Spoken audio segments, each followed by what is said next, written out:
Yes, bonjour à tous et à toutes.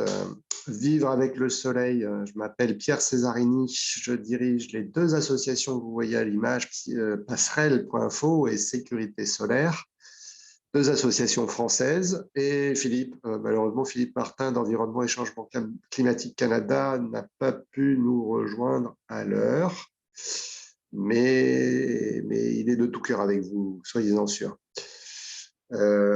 Pardon, j'essaie de changer la diapo, de dérouler ça.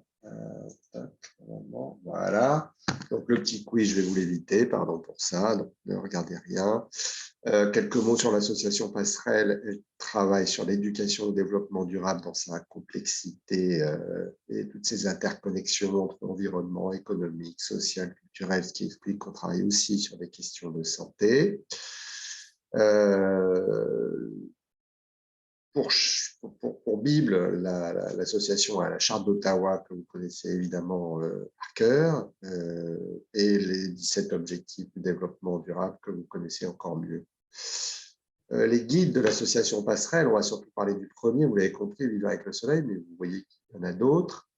Leur contenu est en accès libre en ligne sur le site passerelle.info. Ils sont aussi diffusés en France sur support papier après inscription. Ils contiennent des modules d'activité très clés en main, très faciles à utiliser pour des professeurs des écoles. Ça comprend environ une dizaine de séances qu'on va faire en quelques semaines, 4 à 5, un petit peu plus pour celui sur les déchets, car il faut du temps pour que les déchets se décomposent. Ce sont des déchets biodégradables qu'on va surtout mettre en valeur. C'est conçu pour travailler sur des objectifs pédagogiques que vous avez déjà, si vous êtes prof en tout cas, dans votre barque. Il y a des éclairages pédagogiques et scientifiques. C'est un outil qui est auto-formant. Pas besoin d'être formé à la mise en œuvre des activités et pas de nécessité pour vous de recevoir la visite d'un intervenant. Sachant qu'un intervenant, s'il a du temps à passer avec vos élèves, il peut aussi évidemment s'inspirer, voire utiliser le guide. Voilà un exemple de séance très précisément décrite comme vous le voyez là, avec un début, un milieu, une fin, une question pour lancer les choses, conclusion à laquelle on arrive après, un travail de recherche qui a été mené par les élèves. Il y a des fiches qu'on peut photocopier ou télécharger sur le site et puis les projeter. Il y a des exercices pour faire de l'évaluation formative, bien sûr. Et point vraiment clé de la méthodologie Passerelle, il n'y a pas besoin de matériel, il n'y a pas besoin d'un matériel compliqué à trouver. Vous voyez ici un détecteur d'UV, on va en parler d'ici quelques minutes. Il y a donc un morceau de banane, donc vous doutez qu'il est resté à l'extérieur pendant quelques heures. Pendant que ce morceau-là est resté moitié moins de temps. Ici, on est resté 7-8 heures, ici 3-4 heures, et là, on est resté à l'intérieur de la classe, comme vous en voyez. Ici, ce que vous voyez là, c'est un lombricomposteur de laboratoire. Au cœur des guides passerelles, la démarche d'investigation. C'est-à-dire que vraiment, on ne va pas dire aux enfants à quelle heure ils doivent y aller, à quelle heure ils ne vont pas, qu'est-ce qu'ils doivent faire en termes de protection notamment, mais on va les aider tout simplement à acquérir ce savoir à partir de cette démarche d'investigation que je suppose vous connaissez tous et tous. On a une situation de départ, une problématique posée, et on demande aux élèves de réfléchir et d'émettre des hypothèses. Ensuite, ils doivent par eux-mêmes réfléchir et concevoir des protocoles qui vont permettre de vérifier ces hypothèses, des expériences, des observations ou des recherches documentaires. Naturellement, ils vont arriver à certains résultats qu'ils vont comparer avec leurs hypothèses initiales, confronter également au savoir institutionnel, aux connaissances qui sont établies pour bien sûr vérifier que tout ceci est bien solide et conforme à ce qu'on attendait. Sinon, il faut revenir dessus, réétudier le protocole qu'on a mis en place, trouver l'erreur. Et puis, naturellement, une phase de réinvestissement, d'évaluation. Alors, pour ce qui concerne le programme Vivre avec le soleil, il touche, vous en doutez, les questions de santé en lien avec le soleil, questions de santé publique, et bien évidemment, on va traiter les effets du soleil, à commencer par les positifs. Le soleil permet la synthèse de vitamine D, ce qui est d'une part nécessaire pour grandir, et ce qui est aussi explication du pourquoi il y a des couleurs de peau différentes sur cette terre. Je parle chez les hommes et les femmes, en tout cas. Je n'ai pas le temps de vous expliquer dans le détail le comment du pourquoi, mais faites le guide et vous le verrez, et vous le ferez découvrir à des enfants qui peuvent même avoir juste quelques années d'âge. Par ailleurs, le soleil a un effet sur notre sommeil et sur notre rythme de sommeil et d'éveil, et également sur notre humeur. Mais là, il ne s'agit pas des UV, mais de la lumière visible que l'on reçoit par les yeux. par ailleurs, généralement, on préfère être au chaud et la lumière que dans le froid et l'obscurité. Et puis, c'est vrai que encore aujourd'hui, même si c'est visiblement en voie de diminution, avoir bonne mine, c'est quand même être heureux. Bon, le gros problème qu'on essaie de prévenir avec ce programme, c'est le mélanome. Au Canada, c'est 8700 nouveaux cas chaque année, 1250 décès. Ça touche des gens plutôt jeunes, pas des enfants, mais des jeunes adultes. En France, c'est la première cause de mortalité par cancer chez les jeunes adultes, chez les 20-40 ans, le mélanome. Et je doute que ça soit tellement différent. Si ce n'est pas la première cause, c'est forcément dans le tiercé au Canada comme au Québec, bien sûr. C'est lié au coup de soleil de l'enfance, c'est lié à des expositions intermittentes. C'est plutôt les gens qui s'exposent et qui prennent des coups de soleil à l'occasion de vacances que des gens qui travailleraient toute l'année dehors et qui, du coup, cherchent moins de soleil, qui prennent moins de coups de soleil. Ça survient surtout sur des peaux claires, comme vous voyez, et ça survient aussi sur des peaux mates, jamais sur des peaux noires. Ou alors, ce sont des formes de mélanome qui ne sont pas liées aux expositions solaires. Et si on le dépiste tôt, vous voyez, 8700 cas, 1250 décès au Canada, c'est beaucoup, bien évidemment, mais enfin, vous voyez qu'on en sauve beaucoup, principalement parce qu'on les a dépistés précocement. Bon, je passe rapidement là-dessus parce que c'est une autre forme de cancer de la peau, le carcinome, beaucoup moins dangereuse, parce que ne métastasant pas. La cataracte, vous savez que le soleil favorise la cataracte. Dans une province comme le Québec, c'est 110 000 interventions chaque année. Je ne sais pas combien ça coûte au Québec. En France, ça coûte environ 1 500 €. Ça doit faire pas loin de 2 500 $ canadiens, ce montant-là. Donc, c'est cher, mais ça se soigne très bien. Il y a d'autres dommages sur les yeux où les UV, conjointement à d'autres longueurs d'onde du rayonnement solaire, sont accusés. Les enfants sont plus exposés, sont plus sensibles au soleil. On estime que, grosso modo, à l'âge de 18 ans, 80% des enjeux sont pliés. C'est derrière nous, on a reçu le soleil, on n'était pas vraiment préparé à ça. Et donc, le risque qu'on a maintenant de faire un mélanome ou d'avoir accéléré sa cataracte, il est déjà, pour l'essentiel, plié à l'âge de 18-20 ans. Tout ceci vient d'une évolution de la mode, parce que pendant des siècles et des siècles, la mode, c'était d'avoir la peau blanche. Et puis, on a eu des hygiénistes, des médecins qui ont découvert les effets positifs sur la vitamine D. Donc, ils nous ont recommandé d'aller au soleil. Mais vous voyez comment on était habillés au début du 19e siècle. À la fin, pardon, du 19e, début 20e, on était suffisamment habillés pour qu'il n'y ait pas de problème de coup de soleil ou de cancer de la peau. Puis, la mode a changé. Et je ne vous fais pas un dessin sur ce qu'elle est devenue aujourd'hui pour dire que voilà, les surfaces corporelles sont quand même beaucoup plus largement exposées. En fait, le grand responsable de notre épidémie de cancer de la peau, parce que vous ne pouvez pas dire, mais le mélanome a un très fort taux d'augmentation. C'est même un des cancers qu'on monte sur la planète le plus parmi tous les cancers. Donc, le responsable de ça, c'est en fait les congés. Si on n'avait plus de congés payés, il n'y aurait plus de mélanome.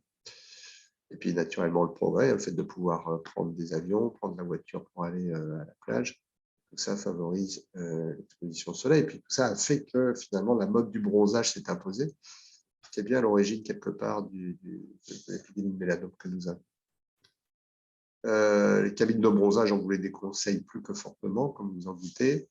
On vous conseille, par contre, de continuer à avoir des activités de plein air, mais c'est vrai que les études montrent que les personnes sont souvent inconscientes ou ne pensent pas être exposées au soleil au prétexte qu'ils pratiquent une activité. Donc, dès qu'on est dehors, on est exposé au soleil. Je ne dis pas qu'on est en danger dès qu'on est dehors, mais dès qu'on est dehors, par définition, on est quand même, et que ce n'est pas la nuit, on est quand même exposé au soleil pour avoir ces marques de bronzage, à part pour celui qui fait la fête, qui vit comme un vampire. On est tous exposés au soleil, et donc il convient au moins de s'y intéresser et de prendre des mesures fréquemment. La diminution de la couche d'ozone est un point important. Naturellement, on parle de santé environnement dans ce colloque. Donc, la couche d'ozone est notre rempart, notre bouclier face aux ultraviolets. Elle a été très attaquée dans les années 70, 80, 90, 2000. Protocole de Montréal, 1986, des mesures sont prises. Aujourd'hui, les experts du GIEC, d'abord, constatent que l'ozone et la diminution, la détérioration a été stoppée. Et on est même en voie de régénérescence et on pronostique vers les années 2050 un retour à la normale. Ça, c'est la bonne nouvelle du jour. D'abord, on ne va pas griller sous les UV. Et deux, quand les hommes, avec un grand H, ça concerne les filles aussi, à mon avis, c'est surtout elles d'ailleurs qui sont responsables de ça, mais j'en sais véritablement rien pour tout vous dire. En revanche, non, ce qui est certain, c'est qu'on a fait le constat que sur un enjeu d'environnement planétaire, la communauté a réussi à se mobiliser, à prendre des mesures qui ont eu un impact favorable sur le plan planétaire. C'est la démonstration qui a été faite avec la question de la couche d'ozone. Donc, les ultraviolets, je vais rapidement là-dessus. Les rayons qui nous intéressent dans tous ces rayons que nous envoie le Soleil, ce sont les ultraviolets. Et ils constituent un véritable piège, tout simplement parce qu'ils ne nous provoquent à courte échéance aucune sensation. On ne les sent pas, les ultraviolets. C'est des rayons froids, c'est des rayons invisibles. Par contre, ils créent des dommages sur les cellules. Donc, au bout d'une heure ou deux, vous commencez à sentir la brûlure, le coup de soleil. Et au bout de quelques années, vous pouvez voir survenir des cancers, des cataractes, puisque ce sont des longueurs d'onde courtes, quoi. Il y a une énergie vraiment importante dans le rayonnement ultraviolet. Vous avez sans doute aperçu l'intensité des UV, l'indice d'UV dans des programmes météo. Donc, quand vous le voyez, normalement, c'est une prévision qui est faite pour la période 11-15 heures. Hein, c'est là qu'on trouve le pic de la journée. C'est parfois accompagné de conseils et c'est recommandé. C'est une échelle internationale hein, qui a été mise au point au Canada, au demeurant, et qui est devenue l'échelle internationale mondiale recommandée par l'OMS, mais aussi l'OMM pour informer la population. Ces variations d'indice d'UV, évidemment, vous en doutez, l'indice d'UV n'est pas fixe, stable, que vous soyez sur Terre ou à n'importe quel moment de l'année ou de la journée. Ce qui fait varier l'indice d'UV, c'est essentiellement ça, c'est-à-dire le déplacement du Soleil, plus précisément sa position, qui détermine une chose fondamentale, qui est le trajet des rayons parcourus dans l'atmosphère. Quand vous voyez un Soleil haut comme ça, vous devinez que l'atmosphère qui filtre le rayonnement est faible, le rayon traverse une faible épaisseur d'atmosphère, donc il y a beaucoup d'UV au niveau du sol. Inversement, quand le soleil est bas, sur l'horizon, les trajets des rayons dans l'atmosphère est très long, donc l'atmosphère filtrant les UV, et il y a beaucoup moins d'UV, voire plus du tout d'UV à l'arrivée. Donc, ce qui fait varier, vous savez ça pour le coup, la position du soleil dans le ciel, c'est tout simplement la rotation de la Terre sur elle-même, donc l'heure de la journée, mais aussi la rotation de la Terre sur un axe incliné tout au long de l'année, ce qui fait que naturellement, on a plus de soleil, plus d'UV en été qu'en hiver. Puis bien sûr, si vous vous rapprochez de l'équateur, vous avez un soleil de plus en plus vertical à midi, ce qui explique que naturellement, on prenne plus de soleil quand on est sous les tropiques qu'au-delà du cercle polaire. Cette petite image ici, pour vraiment rappeler ce point essentiel, ce qui fait, pour commencer, varier l'indice d'UV, la hauteur du soleil dans le ciel, et ce qui peut s'observer très simplement au travers de la longueur de l'ombre. Hein, vous restez debout, vous plantez un bâton à peu près verticalement, vous observez la taille de son ombre sur un plan à peu près horizontal, et vous pouvez ainsi connaître l'intensité du rayonnement ultraviolet. Si ton ombre est plus courte que toi, ne t'expose pas, ou bien protège-toi, c'est un message qu'on envoie à des enfants de moins de 5 ans. Bien sûr, si vous pouvez être sous les tropiques, mais si vous avez un gros nuage très noir, très sombre, pardon, excusez-moi, vous n'avez pas beaucoup d'UV puisque ces gros nuages très sombres, très épais absorbent les UV. Des nuages moyens absorbent grosso modo moyen en altitude, moyen en couleur, moyen en épaisseur, absorbent grosso modo la moitié. Méfiez-vous surtout des voiles nuageux qui laissent passer beaucoup d'ultraviolets, quasiment la totalité, alors que ça filtre pas mal les infrarouges et la lumière. Et du coup, vous avez moins chaud, vous n'avez pas la sensation qu'il fasse très beau, et pourtant l'UV, c'est à peu près pareil que s'il y avait un grand ciel. Évidemment, l'altitude, évidemment, la neige. L'altitude augmente l'UV parce que tout simplement, vous diminuez l'épaisseur d'atmosphère qui vous protège, et puis la réverbération sur la neige, évidemment, augmente ce que vous recevez. Voilà quelques niveaux d'UV caractéristiques. En décembre, c'est l'été en décembre dans l'hémisphère nord, donc vous avez dans l'hémisphère sud, pardon, donc vous avez des niveaux d'UV forts au niveau de Madagascar, au niveau de l'Afrique du Sud, de l'île de la Réunion. Si on reste en Amérique, évidemment, il faut que vous descendiez au-delà de l'équateur, donc dans la partie plutôt sud du Brésil. Voilà. Et puis évidemment, donc chez nous, vous avez par contre, comme chez nous d'ailleurs en France, des niveaux d'UV quasi nuls ou égal à 1, qui correspond à des niveaux tellement faibles qu'on ne recommande pas particulièrement de protection. En revanche, évidemment, au mois de juin, c'est la carte s'inverse. On a des niveaux d'UV au Canada qui sont plutôt de l'ordre de 7-8, comme en Europe, c'est la même latitude. sauf si évidemment vous montez en montagne, vous voyez, si vous venez randonner dans les Alpes ou en Corse, que je vous recommande, très très belle île, la Corse, avec de très très belles montagnes, vous avez des indices élevés qui peuvent dépasser 10, qui sont là qualifiés d'extrême. Je pense que vous avez des jolies montagnes au Canada aussi. Mais au niveau du VEC qui sont du coup là pour le coup en été, à partir du mois de mai jusqu'au mois d'août-septembre, très conséquent et qui méritent vraiment qu'on s'en préoccupe. À propos de s'en préoccuper, voilà les recommandations. Évitez bien sûr les heures où ça colle le plus. Donc au Canada, comme partout ailleurs, grosso modo 2 heures avant, 2 heures après le midi solaire, comme vous vivez de façon décalée d'une heure par rapport à l'heure solaire, donc ça donne entre 11 heures et 15 heures au Canada. C'est 4 heures de la mi-journée. Hein. Vous avez là des courbes à différents degrés de latitude. Donc ici, vous êtes au Costa Rica ou, oui, ou en Floride, disons. Et ici, vous êtes sur le cercle polaire. Et donc, votre courbe à vous, à Montréal, c'est probablement une courbe qui ressemble à celle-ci.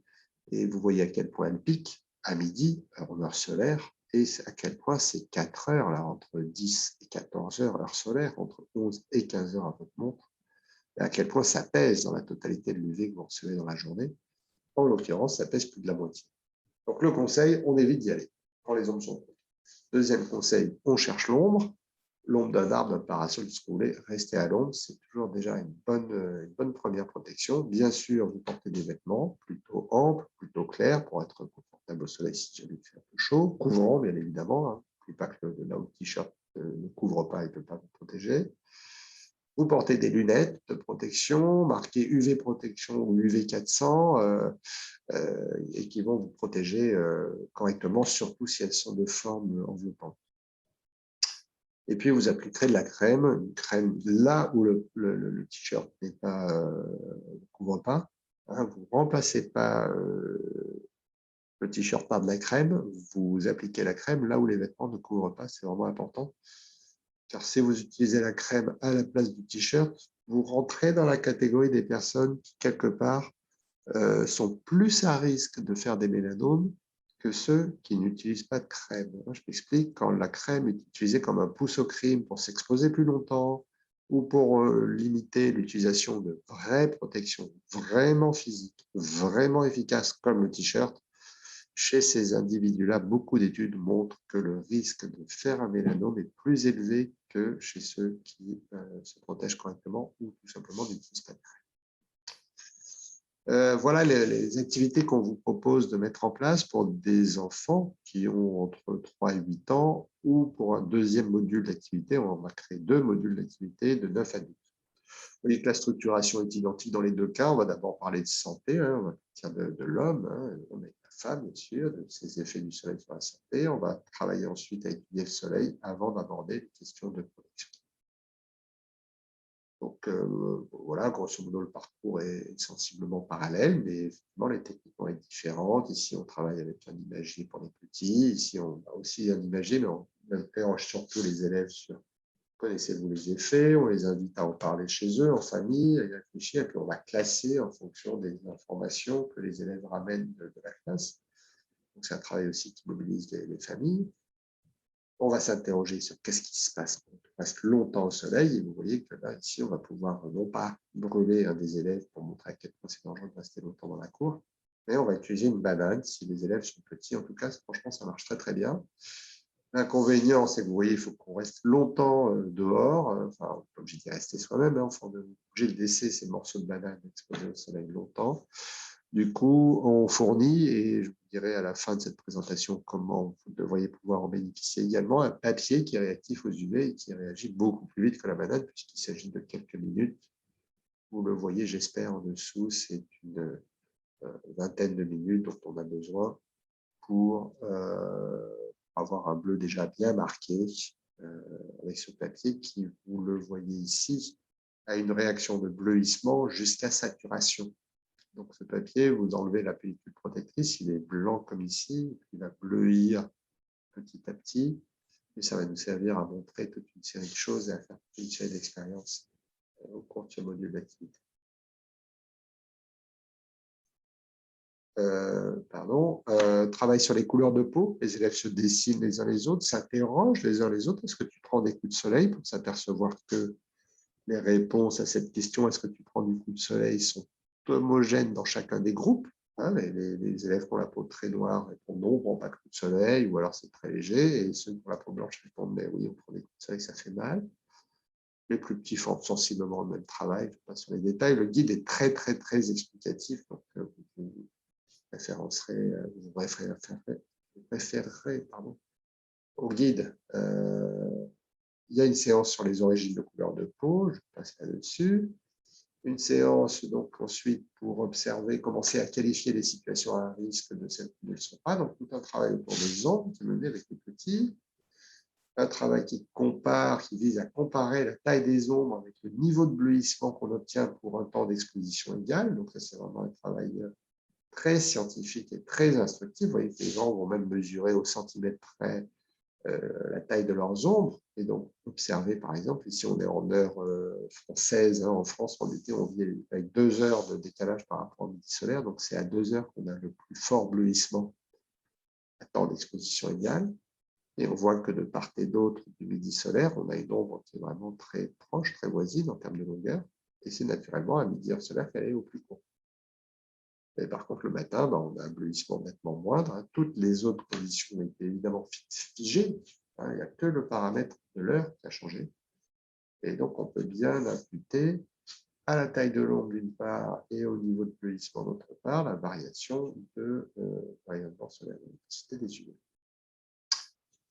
Je passe là-dessus. Et puis, dernière séquence, les moyens de protection, comment se protéger, à quoi ça sert, la météo des UV, je pense que vous l'avez vu. Donc, voilà une séance où on va étudier les niveaux d'UV à Vancouver, à Bath, à Regina. Quand je dis les niveaux d'UV, je veux dire en fait les conditions météo incluses les niveaux d'UV.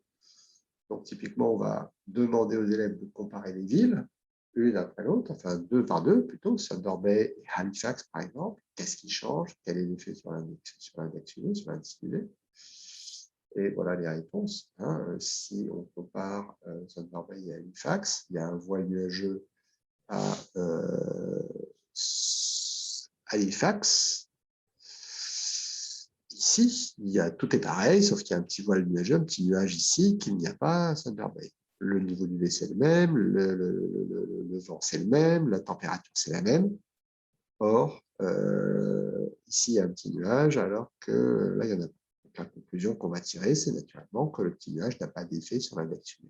Et ainsi de suite, en comparant d'autres villes, on va pouvoir conclure que la température n'a pas d'effet sur l'index UV. Il peut faire froid, y avoir beaucoup d'UV et inversement. L'altitude, bien sûr, augmente l'UV, la neige augmente, bien sûr, l'indice d'UV. Les gros nuages diminuent, par contre, l'indice d'UV et le vent n'a pas d'effet sur l'indice UV.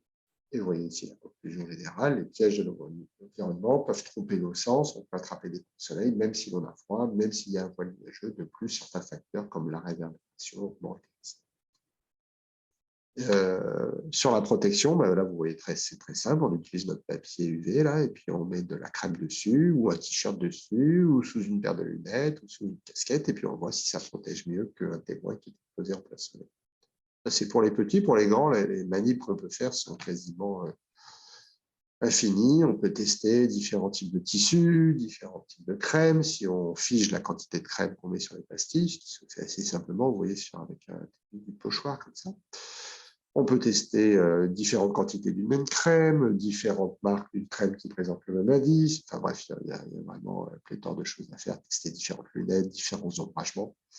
C'est vraiment très, très intéressant pour travailler cette fameuse démarche d'investigation et puis pour se rendre compte que véritablement, en fait, il n'y a pas grand-chose à part le tissu qui protège vraiment très, très bien les yeux. Et puis, dernière séance du guide, on devient acteur de prévention, c'est-à-dire que là, la classe a maintenant acquis des connaissances, des compétences, et elle va les partager avec le reste des camarades d'abord de l'école, les gens du quartier, bien sûr les parents, les grands-parents, etc., en faisant une publicité, en organisant un jeu, en organisant une expo, en menant une enquête. Voilà, quelques exemples de choses qui se font vraiment en France. Voilà, justement en France, pour vous donner quelques chiffres, nous en sommes aujourd'hui à 50 000 professeurs des écoles qui sont inscrits sur nos plateformes. On leur a à peu près donné à tous un exemplaire papier liquide et du papier réactif aux UV. Les élèves participants, donc mis en situation de faire les activités que vous avez brièvement présentées par ces 45 000 profs. En cumulé, depuis le lancement du programme, on est à 1 200 000. Le temps qui est dédié pour un module d'activité passerelle en classe, c'est de l'ordre de 7h30, un peu moins, un peu plus pour les grands, un peu moins pour les plus petits. Ce 1,2 million d'élèves qui ont mis en œuvre les activités véritablement pendant ces 7h, 8h, on en sensibilisé 1 800 000 autres et on sensibilisé 1 million de parents, notamment dans le cadre de cette activité-là que je viens de vous évoquer, devenir acteur de prévention. L'opinion des professeurs des écoles est excellente sur la facilité d'utilisation du guide, sur l'adhésion des élèves. Les élèves adorent vraiment ces activités. Sur la contribution au programme, au socle commun de connaissances et de compétences que véritablement ces activités apportent. Sur l'idée que ça aide les enseignants à se former à la démarche d'investigation, à l'éducation au développement durable, à l'éducation à la santé. Les enseignants observent un impact positif sur les élèves en matière de santé, mais aussi de citoyenneté puis de sciences.